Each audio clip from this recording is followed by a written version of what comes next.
Now, in the next session of bifurcation and calcium, George has to leave the meeting, and I will lead this session instead of him. So we have two speakers, Dr. Manel Pan and Dr. Jeroen Song, who will talk, and Professor Nguyen, who will talk about the rotablation, the lithotripsy, and the pre and post assessment of bifurcation stenting. So we will start. Hello, friends. Nice to see you. We will start with recorded presentations for rotablation first of Dr. Pan, then there will be a short discussion and we will proceed in such a way. So let me start with the first presentation. Good morning. It's a pleasure to be here with you in this interesting meeting, BBC 2022. I would prefer to be with you in person, but unfortunately, because of the pandemic, I have to connect virtually. Anyway, it's a pleasure and thanks for your invitation. Modification of calcified lesion is important in all types of lesion and mainly in bifurcation lesion. No plaque modification produce increase in the likelihood of procedural failure, stent under expansion, restenosis, or major complication. In this slide, you can see the available technique for current plaque modification. On the left, balloon-based technology, and on the right, the atherectomy technology. Among the first, we have high-pressure non-compliant balloon or ultra-high pressure non-compliant balloon, scoring balloon, cutting balloon, or intravascular lithotripsy balloon. Among the atherectomy technique, we have rotational, orbital, or the laser. The lecture will be focused on rotational atherectomy, so the use of rotablator in calcified bifurcation lesion. This slide summarizes one of the last state-of-the-art algorithm for the treatment of calcified lesion.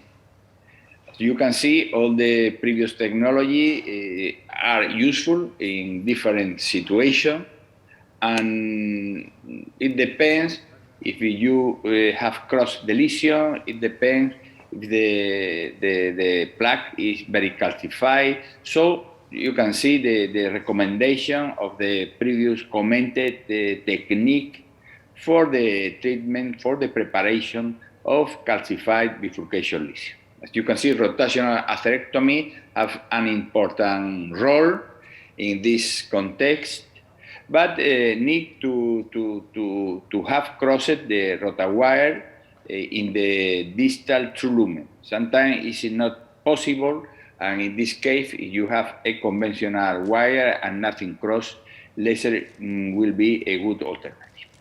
Anyway, all the technology are complementary, and as you can see in the next example that I am going to present you, the operator needs to use more than one of these techniques for the modification of the plaque. And really important is the use of the intravascular imaging, OCT or IRIS. This technology have the limitation that in very calcified severe lesion, the operator is unable to cross with the IRIS or with the OCT catheter, and it's impossible to obtain baseline information. But it's mandatory to use it at the end of the procedure in order to assess the expansion of the stent.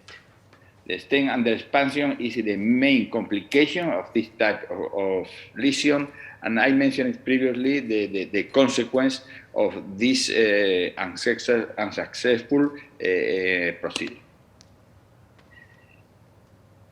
You can see in this slide an example of combination of two technology, the rotablator and the intravascular lithotripsy. Rotatripsy is a new term, is a new word used for this technique that was published by our friends from La Paz Hospital in Madrid. And you can see a severe bifurcation lesion at the LAD with circular calcium that was treated with rotablator and then with intravascular lithotripsy. Rotablator produced ablation of the superficial calcium, and for the deep calcium, the lithotripsy produced some fracture, as can be seen in the OCT and eye of the IBUS, that conducted all the use of this tube technique to an excellent expansion and then of the procedure of the stent. ELCA combined with the lithotripsy is another interesting combination and strategy, mainly when you are unable to cross nothing once the wire is in the distal trulum. Again, you can see the excellent result in terms of stent expansion assessed by OCT. Elcatripsy, a new word. I found in the literature some studies that compare the different strategies to modify calcified lesion. Although the combination, I think, is the more used strategy, combination or 1, 2, or 3 technology, some studies compare the available technology among them. This is one study. We found 3. This is the first one. It's from Palazuelos, from Spain, that was presented in the PCR at 2019. Is a randomized trial that compared rotablator with conventional treatment with provisional stenting of calcified bifurcation lesion. As you can see in red, the rotablator presented advantage in terms of coronary dissection, reduction of coronary dissection, a reduction of side branch compromise as compared with conventional strategy with balloon and stent in a provisional way, and also if you see at the MACE, the global MACE was reduced with the use of rotablator. And stroke was reduced, TLR, TBR, and target visual failure. So in this study, the rotablator seems to be superior to the conventional use of non-compliant balloon and provisional stenting in bifurcation calcified lesion. The second study is a sub-study of prepared calc that was presented at the last EBC meeting in Brussels and was published in the Journal of Interventional Cardiology recently. In this study, compared rotational atherectomy versus scoring balloon technique. In terms of compromise at the end of the procedure of side branch, of side branch result, again, the rotablator presented a superiority against scoring balloon technique. On the contrary, patients randomized to rotablator need more time of the procedure, more fluoroscopy time, and more amount of contrast medium. The dissection, large dissection, were less frequent in the group of patients treated by rotablator, in a significant comparison. So the summary is rotablator seems to be more efficacious, but need more time and more contrast for the procedure.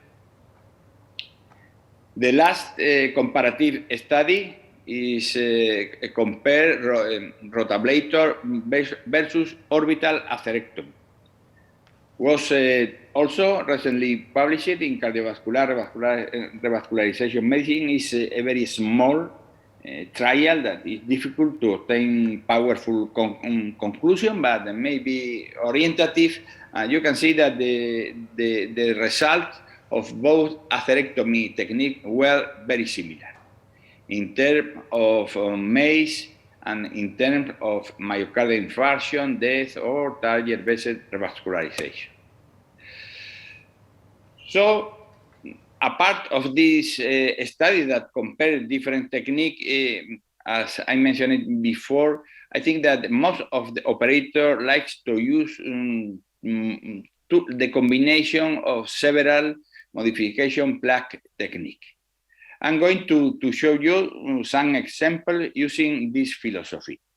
This is the first one. Is a complex bifurcation lesion at left main with calcium. It's a calcified lesion, and we think about the strategy, about the stent type, and about the use of the imaging technique and the preparation of the plaque. In this case, you can see on the left 111 from Medina, calcified lesion in right oblique view, and in the spider view also the lesion is very severe at the 3 segment of the bifurcation lesion. On the right, a pullback from the left anterior descending artery to left main show a lot of calcium. Sometimes in some segment is completely circular and with a severe reduction of the lumen. The strategy, apart of the plaque modification, is use 1 or 2 stents. This meta-analysis recently published in JAD Cardiovascular Intervention from the Georgia seems to favor the decay crash against provisional stenting. However, the EBC still remain provisional stenting in this type of lesion, in lesion in which the side branch lesion length is less than 10 millimeters, and in most of the bifurcation lesion located at distal left main, still the EBC still recommend the use of provisional stenting. And this recommendation has been made based mainly in our last EBC main trial published in European Journal of Cardiology, that provisional stenting, when you have a short lesion at the side branch, demonstrate a tendency of superiority against systematic use of 2 stents. So this was our philosophy. We start with the use of the rotablator with a 2 millimeter burr, then dilation of both branches, circumflex and LAD with non-compliant balloon. We select for the procedure the Synergy Megatron. Is a new dedicated stent that would be expanded to high diameter at the level of the left main, and for the treatment of bifurcation lesion also shows some advantage in terms of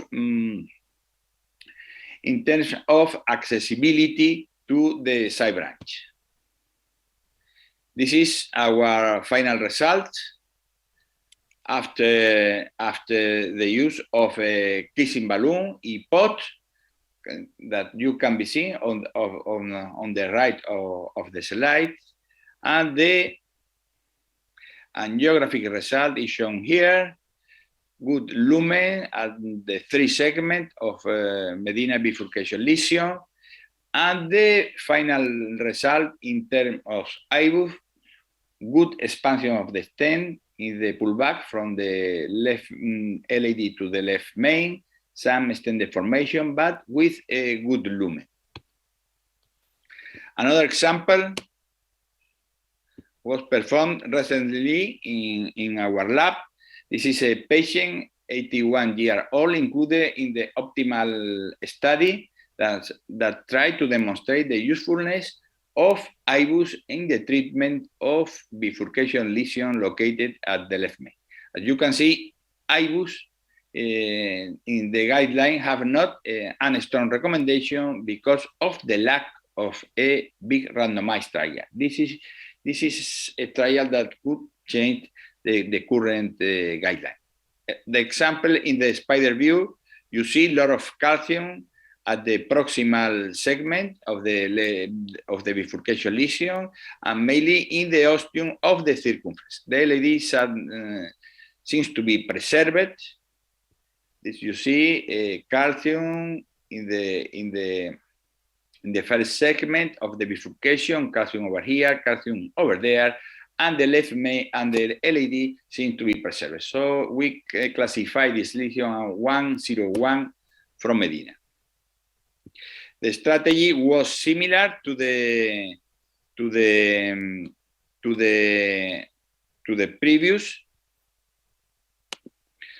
previous example, and we use the rotablator in this case with a small burr because of the distal circumflex was a small vessel. We use the combination of Naviscore, that is a new cutting and scoring balloon. This is a mix of both technology that can be inflated to high atmosphere. The Naviscore was we used the 2.5 millimeter and the rotablators, so combination of both technology for the modification of the plaque. Here you can see after the implantation of a distal synergy at circumflex and the implantation of a Megatron in the stem booth seems to be well expanded.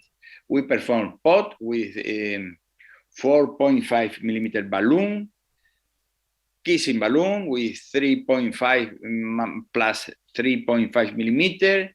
The results in terms of stent boost seems to be a favorable deformation of the stent that seems to scaffold a little bit the ostium of the LAD, and the expansion of the stent was excellent in the IBUS study. In the longitudinal study, the pullback from the LAD to left main or from the circumflex to left main, you can see no under expansion, no problem in the bifurcation with a good lumen in the critical point. So in the ostium of the circumflex, you see an oval shape and seems to be here under expanded, but it's an oval shape in the IBUS study with an excellent lumen area.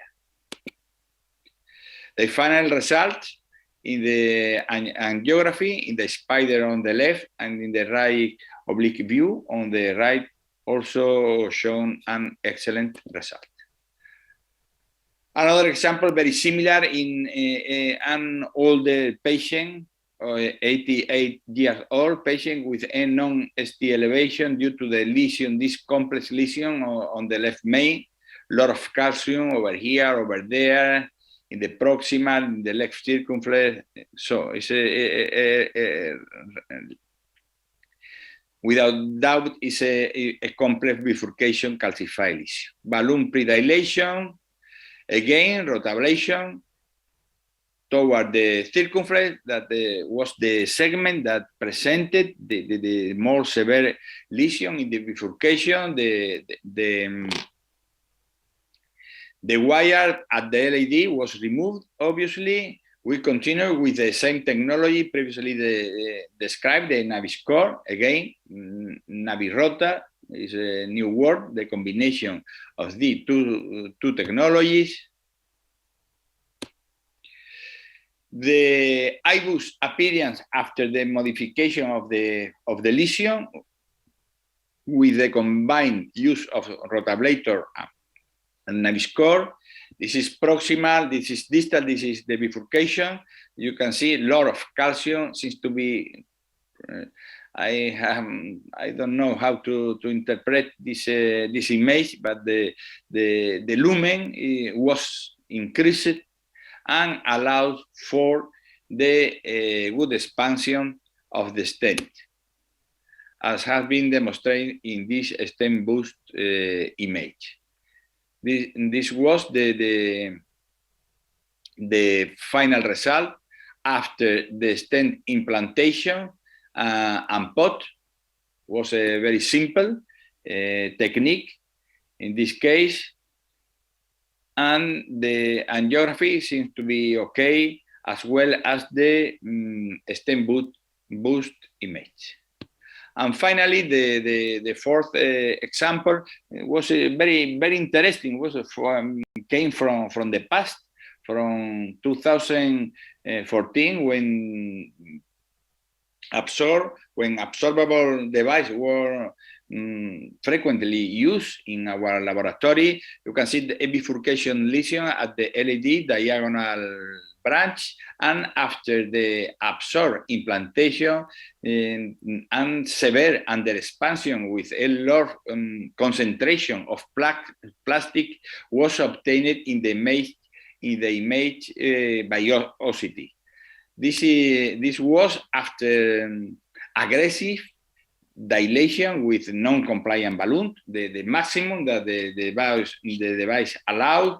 You can see over here some image suggesting fracture of the device because of the aggressivity of the expansion, but because of the aggressivity of the dilation, but the expansion was not good. Probably you expect a thrombosis of this vessel because of this suboptimal result, but the patient could be discharged without symptoms and came to the hospital again 7 years later. No thrombosis, but a severe stenosis that was evaluated by OCT, lot of calcium, the absorb disappeared, but the calcium still obviously remain, producing a severe lesion in the bifurcation lesion at the LED. This case was treated with rotablator with a 1.5 millimeter burr. The immediate result after the rotablation, you can see some thrombus. I can appreciate fractures, so it's an ablation of the superficial calcium. The lumen was increased, and this strategy allowed for a good expansion of the metallic stent, in this case anarchisines, that was implanted in the bifurcation lesion and treated routinarily with POT, kissing balloon, and final evaluation by biopsy. In this case, the stent boost showed a lot of calcium, but with a good expansion of the metallic stent that was facilitated by the previous use of the rotablator. The angiographic image was excellent, as is shown in the right part of the slide. And finally, to finish the presentation, I want to remember to Dr. Medina that I have the privilege to work with him in many bifurcation projects, and in 1998 he proposed a technique for the treatment of calcified bifurcation lesion, the RotaJ, in new terms, that was applied by him in case in which the side branch had a severe compromise and the operator was unable to cross a balloon to perform the kissing. In this case, he proposed the use of the rotablator as you can see over here, obtain the opening of the strut, the opening of the calcified origin of the bifurcation lesion, and finish with a kissing balloon obtaining an excellent angiographic and IBUS result. Thanks for your attention. Well, that was really comprehensive presentation of application of rotablator in bifurcations. So the discussion is open. Some comments or questions from the other panelists or from the audience? Nikki? Probably. Oh, Jeroen? Well, good morning, everybody. Well, it's a very nice case presentations that you have provided us. What is very tricky always with the rotablation is the wiring with the specific rota wires. Do you have some tips and tricks for the audience to guide this wiring? Because this is not the classical standard PCI wire that you can use. For the less experienced people, when you're gonna tackle really complex lesions, bifurcations, difficult to wire, especially in this calcific disease, what can you advise them to be helpful when you go for a rotablation strategy, dear colleague? Thank you for your comment. No, we normally use a microcatheter with your favorite wire to cross the calcified lesion, and then we interchange by the rota wire. Sometimes this maneuver is not possible. In this case, we have two tricks. First, we advance at maximum the microcatheter, remove the conventional wire, and trying to manipulate the rota wire in order to cross the calcified lesion. Sometimes the trick works, and sometimes not. And finally, if you have your conventional wire distal in the true lumen and nothing cross the microcatheter, no balloon, so the last strategy is to use the laser in these cases. But normally you can cross with all these tricks the lesion and use the rotablator. Actually, what Nikki had such a case, and I have several one.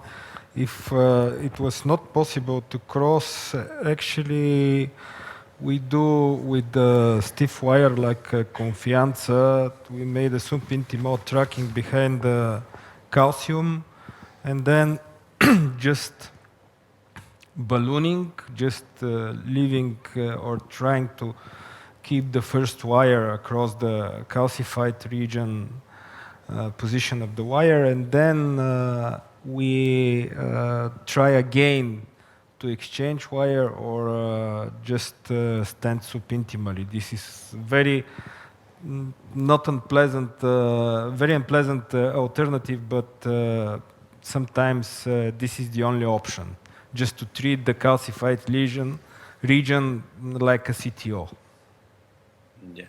Yeah, but the risk is to be unable to recross to the true lumen. So you can produce the occlusion of the vessel and not to recross. Yes, this is a possible risk. Yeah. So, another comments? I want to ask something. In case we have really important, the both branches are really important and significant, we don't know to leave the main branch or side branch without a wire. Do we have a technique to leave the both branches wired? Can we leave the two wires during the rotablation? Normally you have to remove the second wire. I think that the rotablator produces less plaque shift against the side branch. So I feel confident to use rotablator without protect the side branch, because the carina shift and the plaque shift is less frequent than you use a balloon to dilate the main vessel. I'm asking. I completely agree with this approach. I think in rotablation, having done quite some cases, it is perfectly feasible to rotablate in the complex bifurcations, and most of the time not compromising further the ostium of the side branch. Nevertheless, sometimes it remains a tricky procedure, of course, and you have to be prepared to recuperate your side branch after all. And of course, after having rotablated, sometimes you facilitate the wiring towards the side branch. There have been some reports, but I never tried it myself, where operators have used a guide extension over the second wire, and then use this because the guide extension is not really rotablated. It's like in the guiding, of course. I've never done it. If you really risk to lose this side branch, you want to do it, this is maybe something to consider. But I think this is making it very complex, and indeed, most of the time, you don't compromise your side branch. The carina shift is very limited, and the technique is, of course, very different to what we do with balloons in the bifurcation.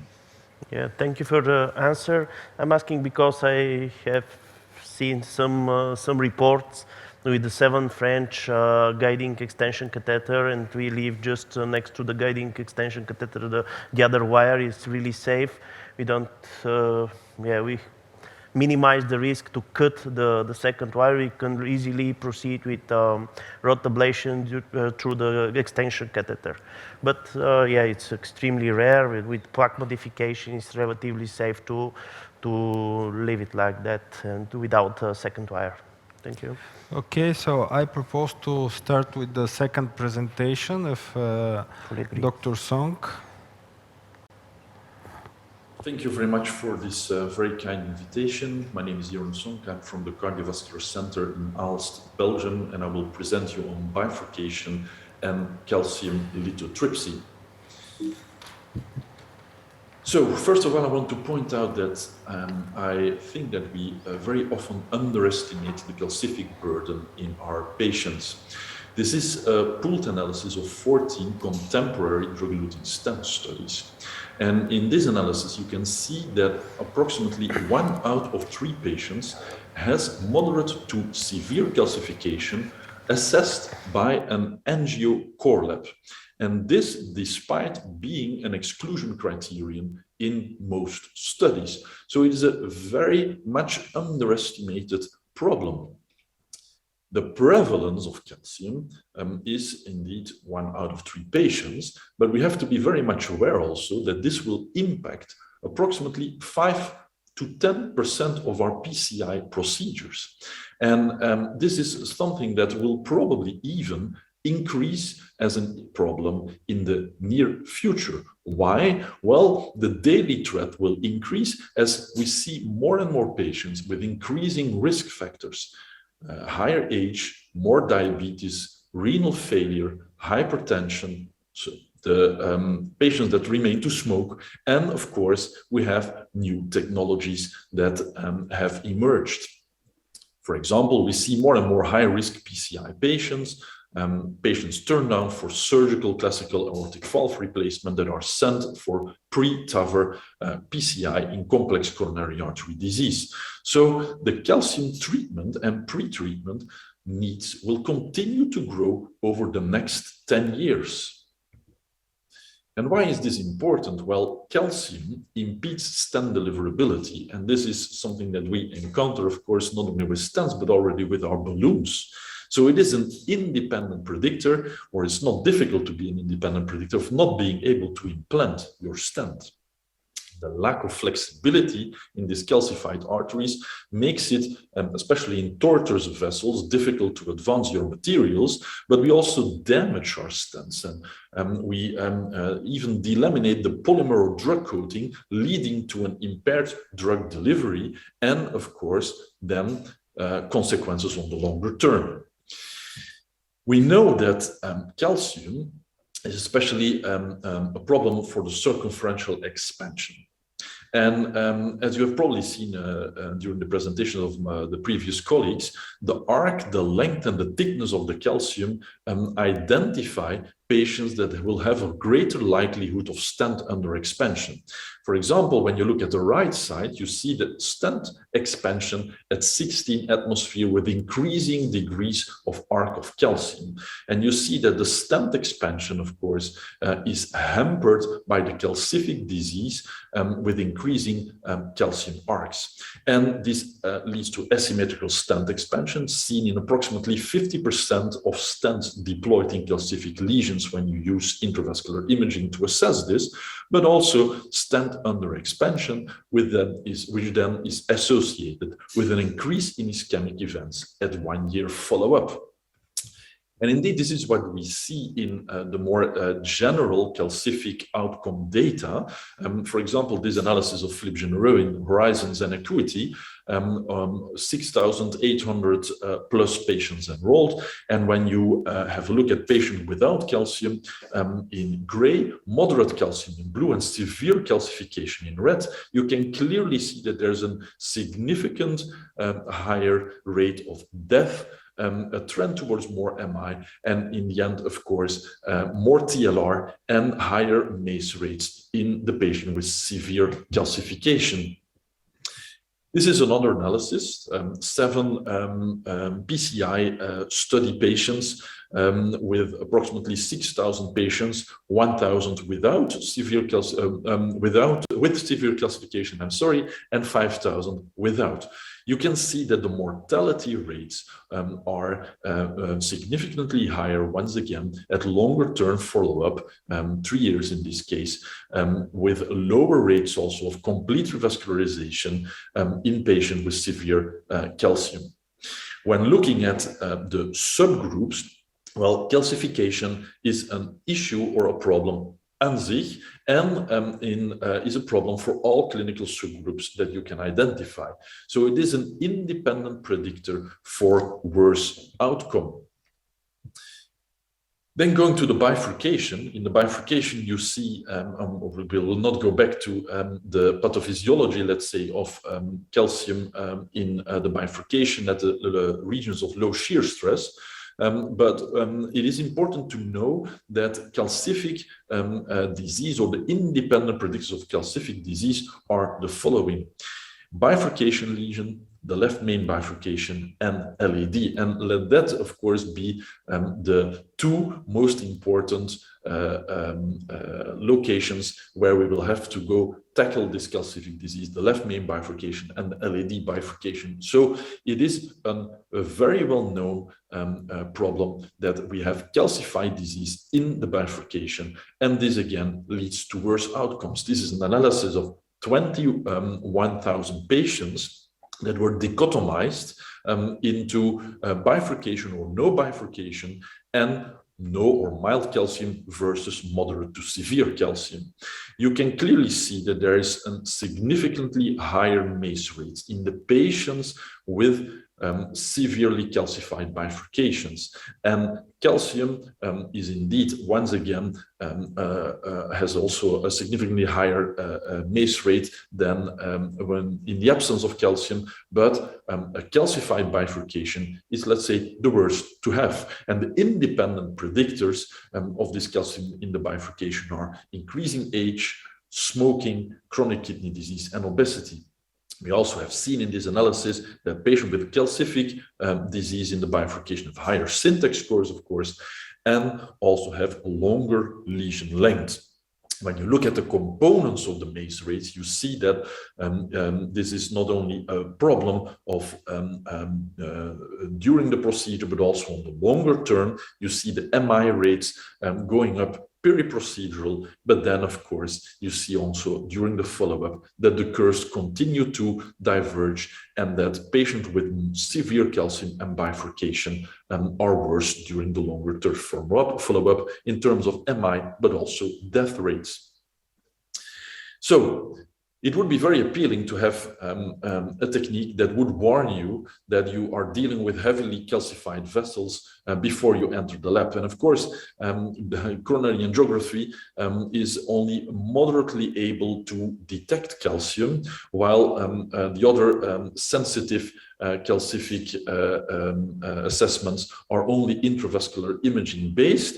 Well, I think that there could be a place for coronary CT. And coronary CT is very much able to depict the plaque and the calcific burden almost as good as intravascular imaging. And this is an analysis at your right side that we have performed in our group.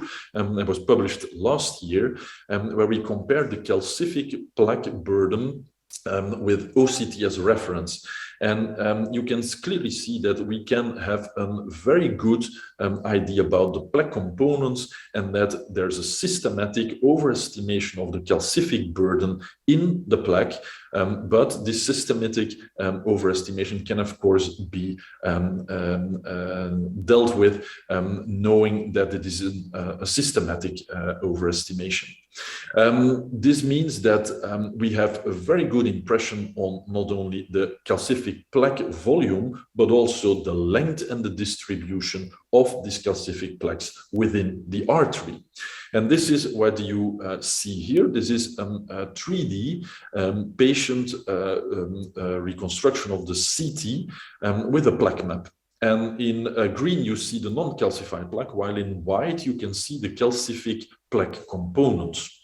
And I have to admit once again, at your right side, you see the coronary angiography of the same patient, of course, and you can clearly see that we underestimate the calcific burden when we would only be looking at our conventional coronary angiography.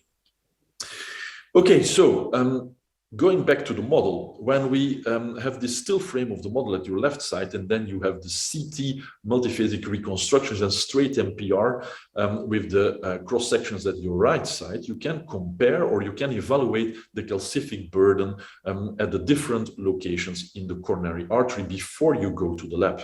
And it is very clear, and I will try to move this one, it is very clear that in the left main, there is no calcific disease, there is even no plaque.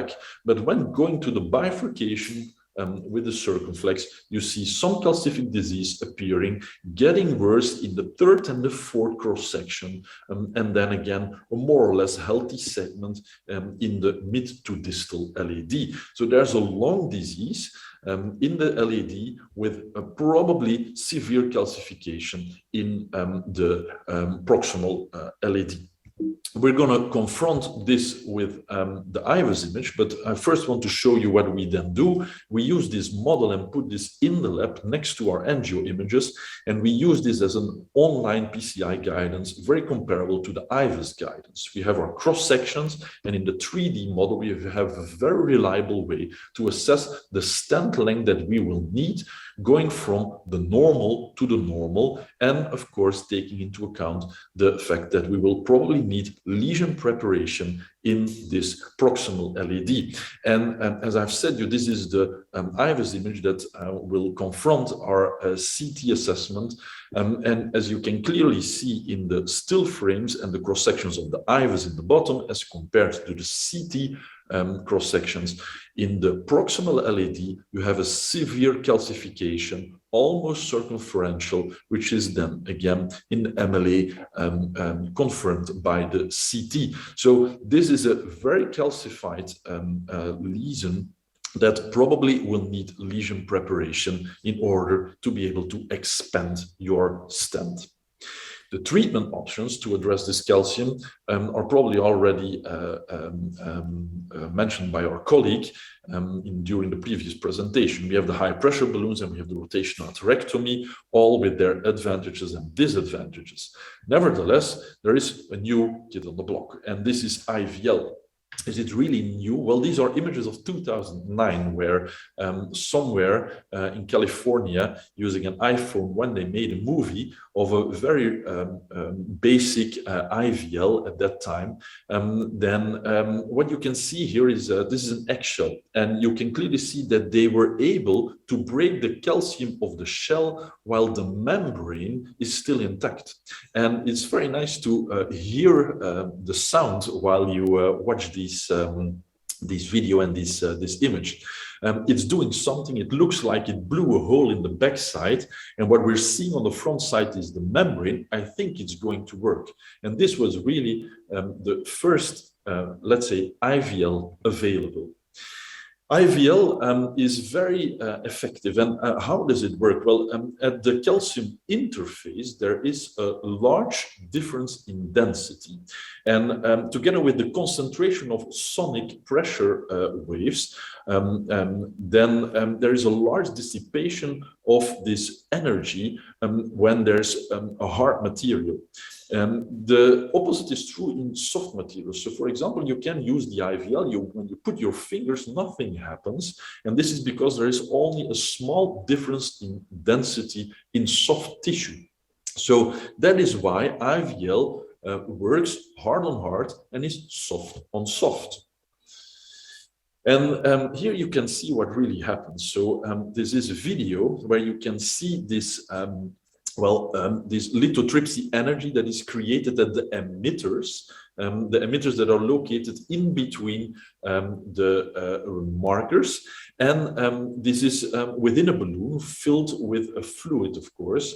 And then the electrical energy is delivered to the emitter, then initiates a steam bubble, and this steam bubble will expand and then collapse. And it is this expansion and collapse that creates sonic pressure waves, and these sonic pressure waves are very powerful and are able to crack the calcium.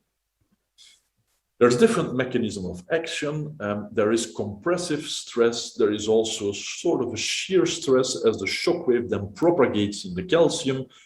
Then in the end, you see that the sonic wave reflects at the rear of the calcium, and then there is an inversion of the pressure that has been created, creating a sort of a pull effect.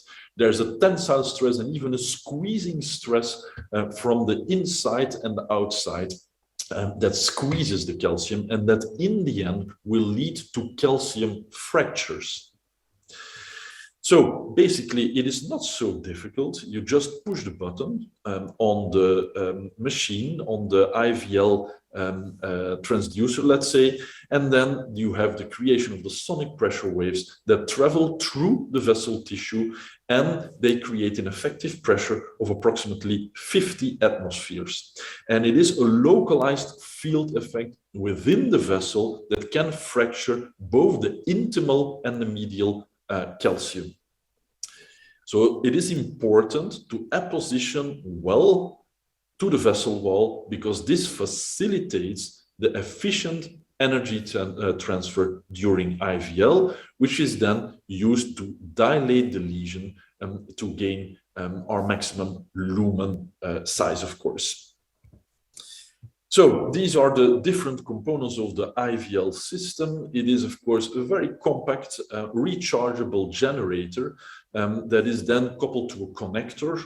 The connector is in your hands. You can push the button to activate the machine, and then there come bursts in, let's say, 10 bursts at the per session that you apply, with a maximum of 80 bursts. It is very simple. It is quick, and then of course there is the catheter that is an 0.14 guide wire compatible balloon catheter that can deliver 80 lithotripsy pulses.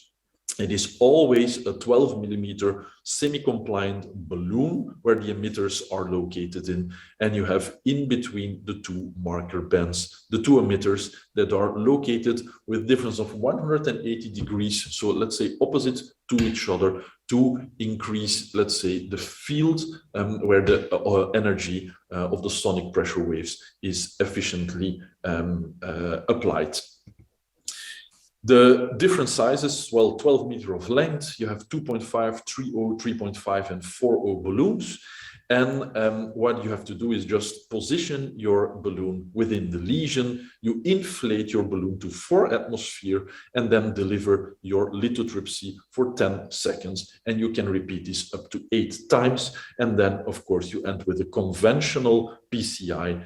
And of course, this is a rapid exchange over the wire technique. So it's very easy and a very elegant system, especially compared to rotablation, where you will need much more expertise, and it is much more difficult, of course, to organize within your lab. So IVL balloon sizing, we already touched this point once. It is important to have at least a good 1-to-1 artery to balloon ratio. Why? Because you need an effective energy transfer, and this is only feasible if your balloon is well expanded within the lesion. So it is also possible to use, let's say, different applications at different longer lesions or segments of the lesion with retracting or not of your balloon. And then what is important to see is that you have an increasing amount of calcium cracks when you have more or a higher sized balloon, where you would aim indeed once again to a 1.1 ratio of your balloon as compared to the vessel. And then what is very important to know also, in eccentric and concentric calcific disease, there is a small difference, of course, in location of the emitters. In eccentric disease, the balloon is more pushed towards the non-calcified side, which means that the sonic waves will dissipate through the soft tissue in this case, and that you will probably need more pulses as compared to concentric disease, where the balloon can emit its sonic waves more homogeneously through all calcific segments of the vessel wall. So here you can see the use of IVL outside the patient. You see that we have the bursts almost 1 per second. As we have seen, this is generated by these vapor bubbles that expand and then collapse. And what you see in the end is that the sonic pressure waves using OCT will cause real fractures in the calcium. Here in the axial, you see these typical lines of the calcium fracture. But of course, when you would be looking in another plane, there's even longitudinal fractures to be seen using IVL. The question is, has this been validated? Yes, this has been validated in 4 studies. This is the Disrupt CAD series with the Disrupt CAD 3 as the biggest one, and we're going to dive a little bit into the results of these patients with all severely calcified lesions that were treated using an IVL balloon. Well, it is a safe procedure and it is a very effective procedure, and as we've seen in the Disrupt CAD 3, the primary safety endpoint was easily met, and also the effectiveness endpoint was easily met. So it is a very easy to perform, effective treatment that is safe. There's almost no complications related to the use of IVL, especially not after, in the end, putting your stent. And when you have a look at the minimum lumen area, pre-procedure, post-IVL, and then post-stent, IVL is really facilitating the expansion of the stent by fracturing the calcium and being able to dilate in this calcific lesion.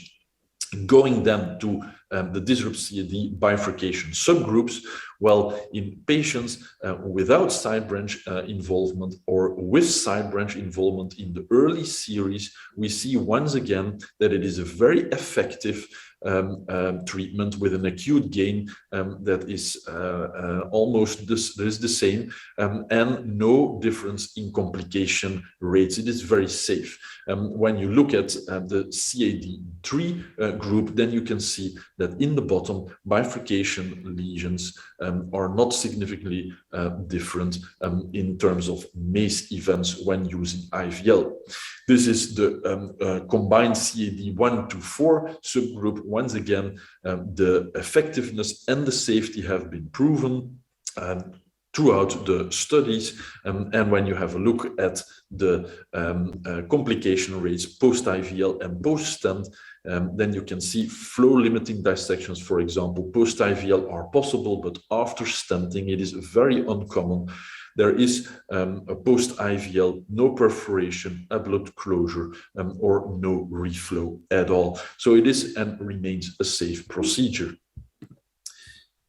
IVL then compared to atherectomy, and why is IVL, in my opinion, one of the preferred techniques? Well, it is, of course, a normal guide wire that you can use. There is less wire bias, a very common problem in the use of rotablation. It is possible to leave your side branch wire in place while performing IVL, which is of course not the case for atherectomy. And as we have seen, it is a safe procedure with theoretically only the same risk for distal embolization as when using contemporary angioplasty balloons.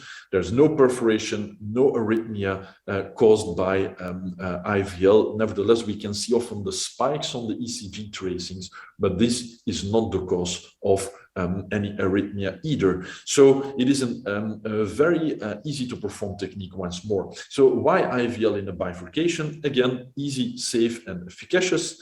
It tackles superficial and deep calcium. For me, it is a preserved standard flow of work using a classical standard wire that can be even preserved in the side branch during IVL. It is, of course, less terrifying as a technique in tortuous vessels when compared with rotational atherectomy, where you're quite, let's say, you're not so tempted to use rotational atherectomy when you have severe angles. There is less wire bias as compared to rotational atherectomy, and also very important, you can continue your IVL after potential dissection, which is of course also different in rotational atherectomy, where you tend to stop the procedure when you encounter major dissection. And this, of course, is then not only or not always all after real calcium modification. So these are some cases that I want to present. The first case is a 63-year-old male, chronic coronary syndrome and a long calcified lesion in the proximal LAD and the mid-LAD FFR positive 0.64. And there is also a significant lesion in the proximal circumflex with an FFR in the circ of 0.75. We first started with shockwave using a 3012 balloon in the LAD. And you can clearly see that this balloon is really very eccentric within this calcium when inflated. I think that we, in the end, used 30 bursts in the proximal to mid-LAD. And here, once again, you see the eccentricity of the balloon. That's already very often a sign of severe calcium. Then we ended this procedure with the implantation of a 3.028 in the proximal to mid-LAD, followed by the use of IVL in the left main bifurcation, and then tackling the left main bifurcation. And as you can see, the IVL was performed having the two standard wires in place. It was a shockwave 3.512 balloon that we used for the left main.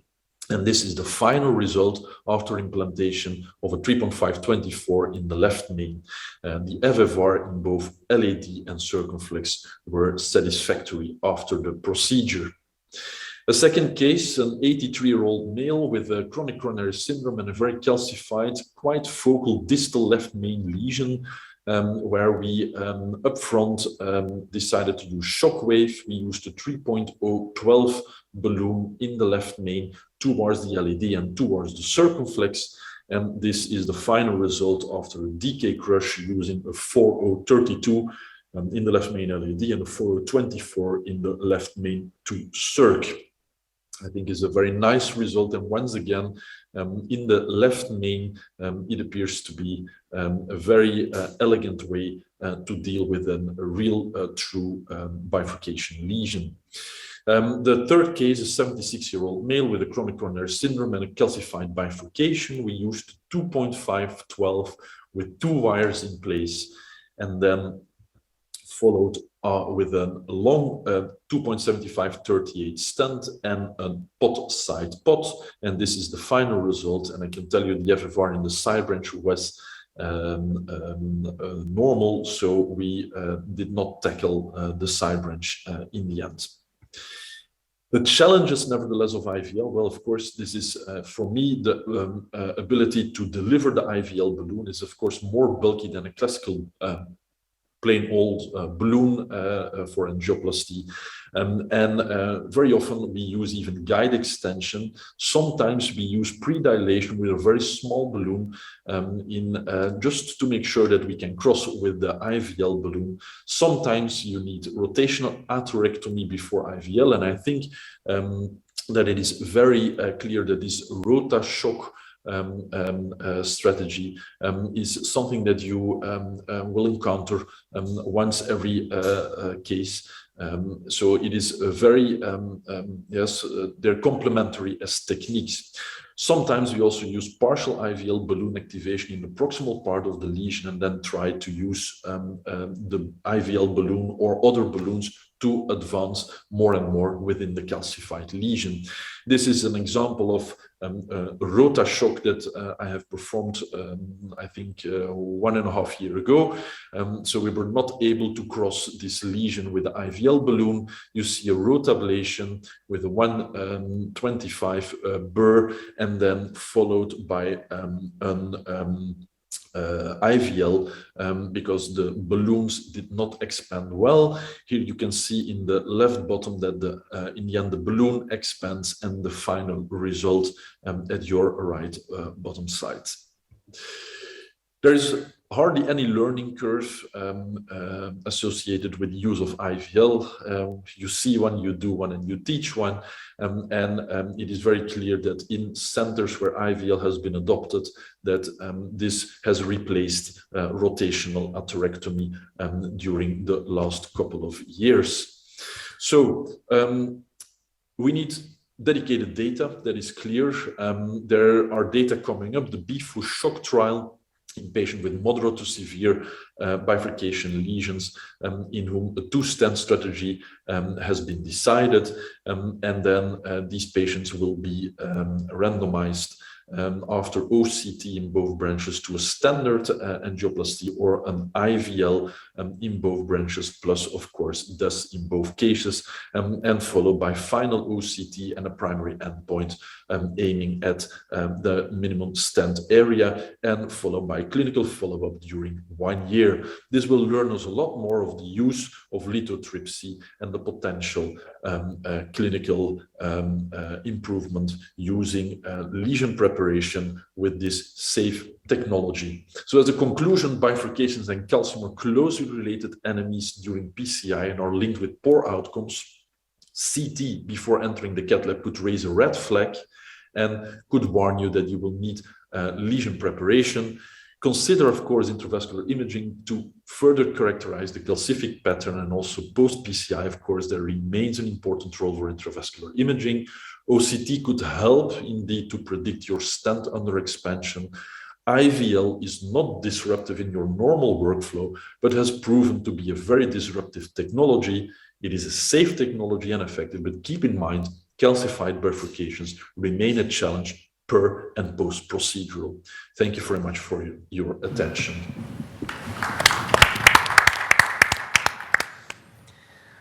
Thank you, Jeroen. That was really very comprehensive presentation about the lithotripsy.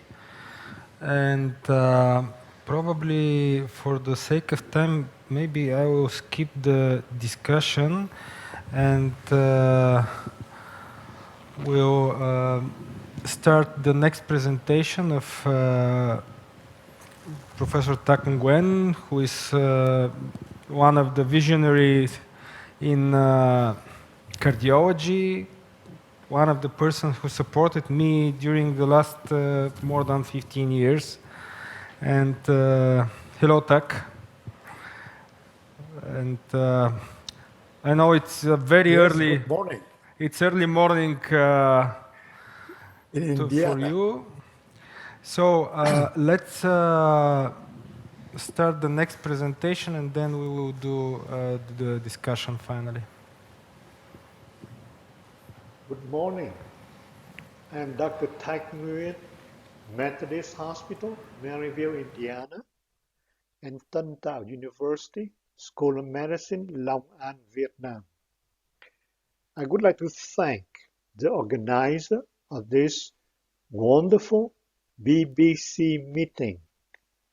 And I would like to talk about differences in the mechanism of formation in the proximal, mid, and distal bifurcated coronary lesions.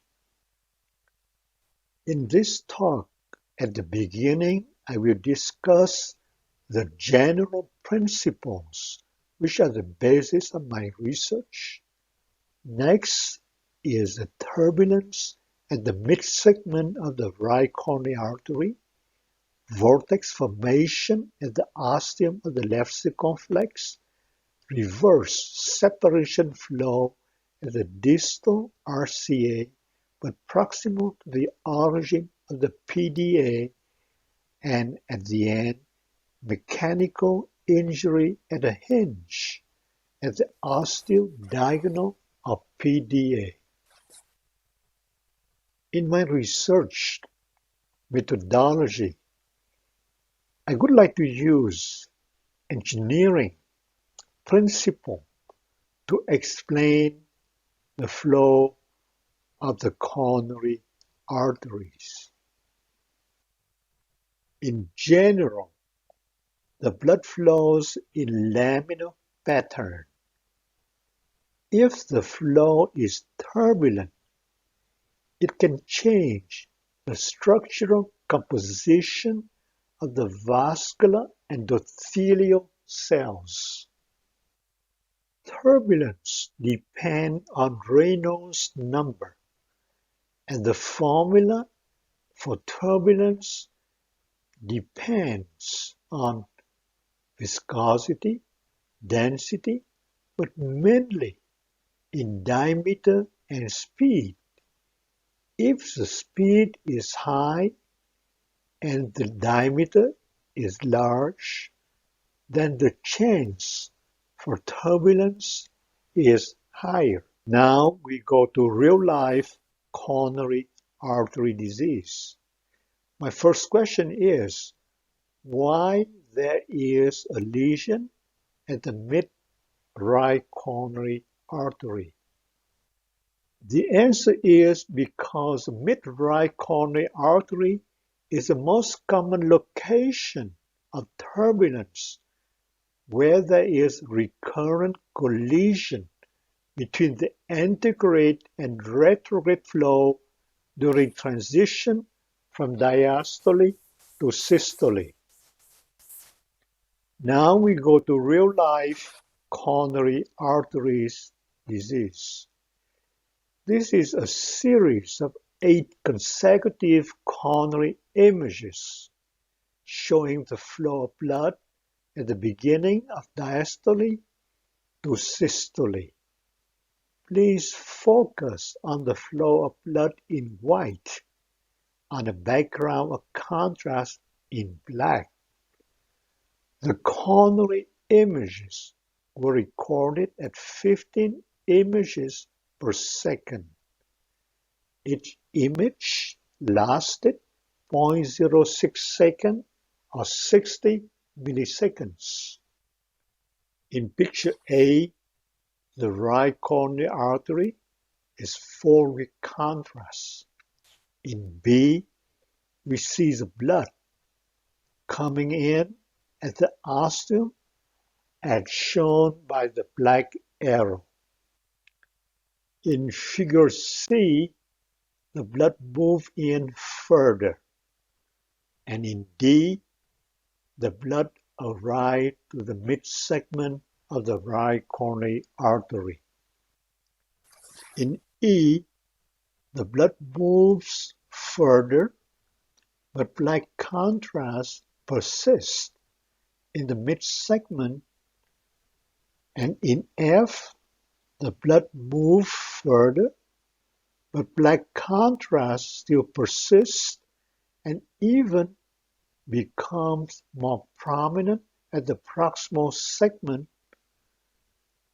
This is the effect of reverse flow due to systole. In G, we see the blood moves further, but the black contrast still persists at the mid-segment and the proximal segment. And in H, the blood moves further to the distal segment of the right coronary artery, and still black contrast persists at the mid-segment due to turbulence. After seeing the 8 coronary images, the question is, could the lesion at the mid-RCA be caused by the turbulence from collision of the antegrade against the retrograde flow?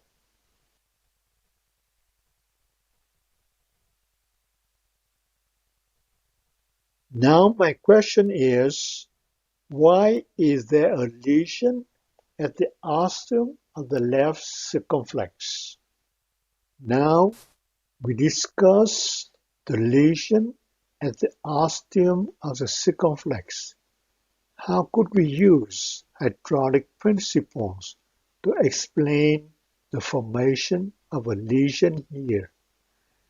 When the blood needs to turn around a corner, the flow could develop recirculating layers and subsequent turbulence. It happens at the outer curve of the circumflex opposite to the carina, and this is the location of many common lesions at the ostium of the circumflex. Now we are seeing a series of 13 coronary images. In A, the blood is at the proximal left main. In B, the blood enters the left anterior descending artery. And in C, the blood is at the ostium of the circumflex. Now in D, the blood enters the left circumflex at the carinal side. And in E, we see clearly the blood at the carinal side with a black column in the outer curve. In F, we see the blood move further, and in G, the blood move further. In H, we see the blood move further, and the layer at the border at the outer curve is thinner. And in I, we see the blood move further with a very clear, sharp border filled with contrast. After seeing these images, the question is, could the lesion at the ostium of the left circumflex be caused by the turbulence and vortex formation at the outer curve of the ostium of the circumflex?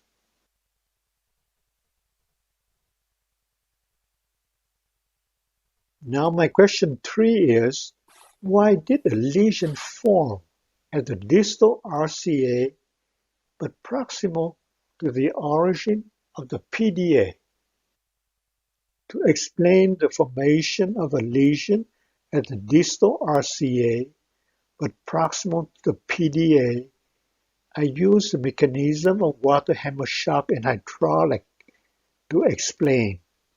Here in picture A, we have a tank a pipe, and a valve. If the valve is open, the fluid will flow forward. In picture B, if the valve is closed suddenly, the distal flow will stop, but the proximal flow will continue to move forward. And a time later, in picture C, there is a collision between the anterograde flow and the stagnant flow, and this is the cause of turbulence and lesion.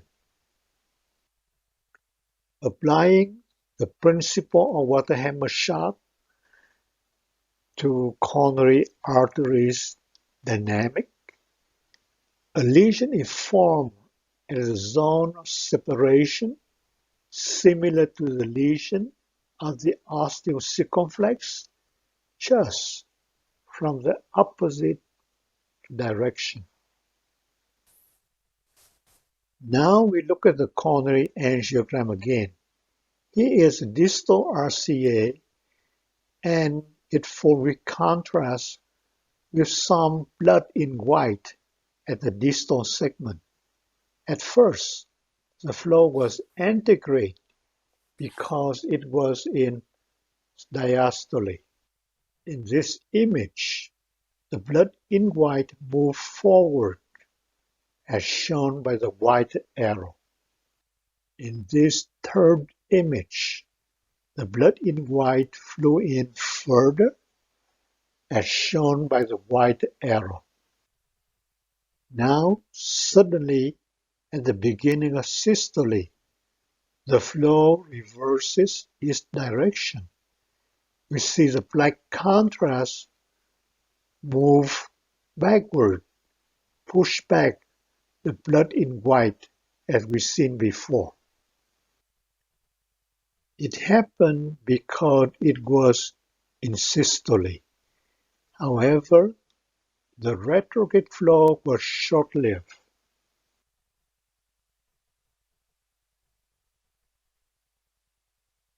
After seeing these images, the question is, could the lesion at the distal RCA be caused by the turbulence of the retrograde flow?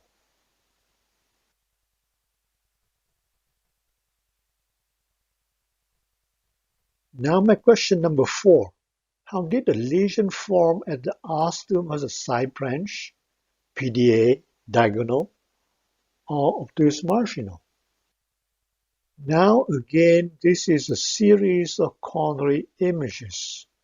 The sequential number of the image is in the left lower corner, and we focus on the angle of the side branch.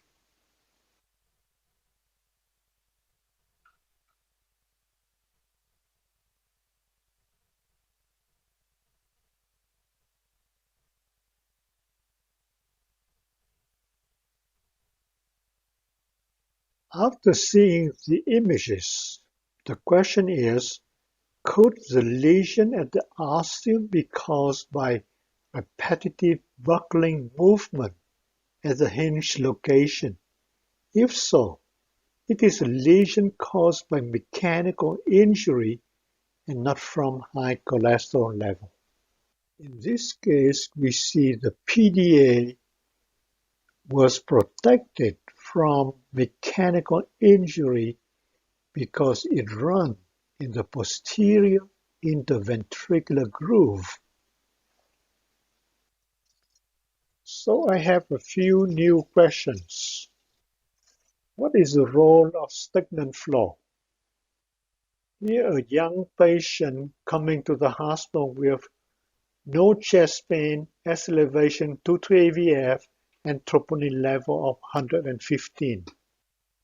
Coronary angiogram showed no lesion, except there was slow flow with thick contrast at the inner curve. There was reverse flow at the mid and proximal segment. My question is, what kind of long-term effect do this kind of flow abnormality cause to the patient? New question 2. What is the difference between left turn and right turn side branches? In car engineering, when driving in the same distance, too many left turns delay the arrival and waste more gas. So is there a difference between the left side branch or right side branch? The third new question, what is the benefit of restitution of laminar flow after PCI for bifurcated lesion? Here we have a series of angiogram and flow of a patient with lesion at the ostium of the L-lady. The patient underwent successful angioplasty and stenting of the ostium of the L-lady. 2 years later, the patient had a coronary angiogram and showed perfect laminar flow from the left main to the L-lady. My question is, does laminar flow guarantee no instant restenosis after stenting? In summary, there are 4 mechanisms of lesion in coronary arteries, most of them in bifurcation. Number 1, collision of the antegrade against the retrograde flow. Number 2, stagnant flow at the outer curve of a side branch. Number 3, flow separation zone from a retrograde direction. And number 4, buckling movement at the origin of the side branch. I hope my presentation can give the audience some new ideas for critical thinking and better research in coronary arteries management. Thank you very much for your attention.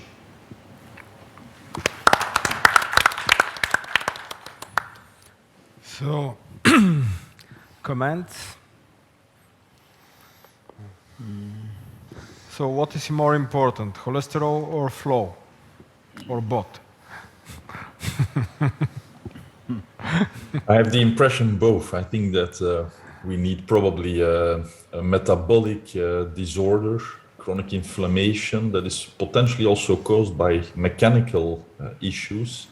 But I think what we have to focus on more and more is indeed the more mechanical aspects of lesion formation and also lesion that become unstable, because that is a very important aspect that we don't capture within our angio procedures. Recently, we have published a paper where we have used shear stress analysis for the prediction of MI, and you can clearly see that indeed these mechanical forces that continuously are really working on our plaque and that make the plaque vulnerable, and this lesion, aggression is leading towards lesion rupture, and then in the end, of course, acute coronary syndrome. So it's a very big spectrum, I think, where the combination, you can even, these mechanical forces probably are causing partially this inflammatory disorder by endothelial and other aspects that will change. Then continue to help in the development of the bifurcation lesion or the lesion, and then in the end makes it a vulnerable plaque due to a combination of this inflammatory vessel wall with the mechanical forces that continuously bump on the lesion and make it rupture. So I think it's a very interesting lecture. Of course, it's very difficult to assess this in daily practice. That is one. And second, I think this needs indeed much more in-depth research to help us understand the importance of mechanical stress on the plaque. Thank you. So what is the connection between calcium and mechanical force? Just to make a connection between the previous presentations and that one, the disturbances in flow and just accumulation of calcium. This is a connection which is very interesting for me because in most of the cases, the calcium is located in the stride segment. It is not, in most of the cases, not always, of course, but maybe in most of the cases, you have accumulation of calcific plaques mainly in the stride segments, not in the very tortuous vessels, which is, I don't know, I never read something like that as analysis. This is my personal impression. I don't know what is your opinion about that. Thank you very much. So the first one to say that, is it mechanical or is it metabolic? So I just remind you that if you have a child, 10 years old, and the patient had genetic disease with very high cholesterol level, let's say 600, the child can have lesion in the coronary artery similar to a 60-year-old man and with severe lesion. So the first, in my research, my hypothesis, everybody can have this mechanical problem, injury due to flow. But why we don't develop the heart disease until the age of 60 or 50? Because the cholesterol level is low until the middle age. Also because the size of the arteries is small, so the turbulence is lower. But I can assure you, please go back to the pediatric department and you check for patients with cholesterol level, genetic disease, familial hypercholesterolemia.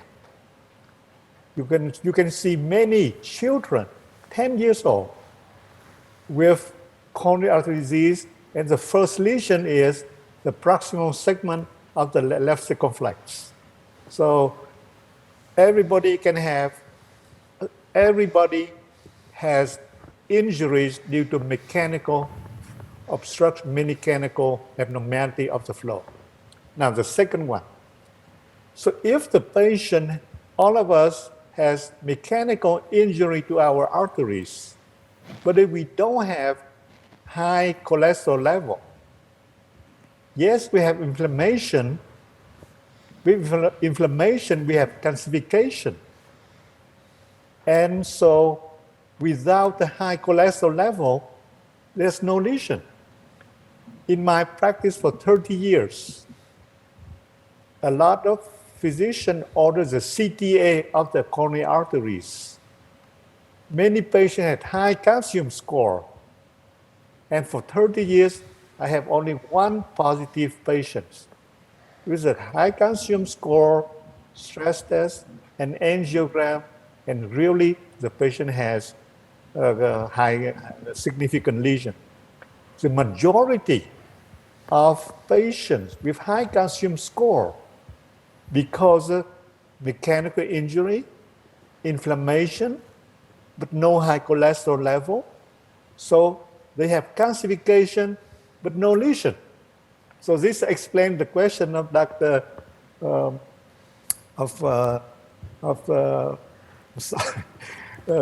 The question about calcium in the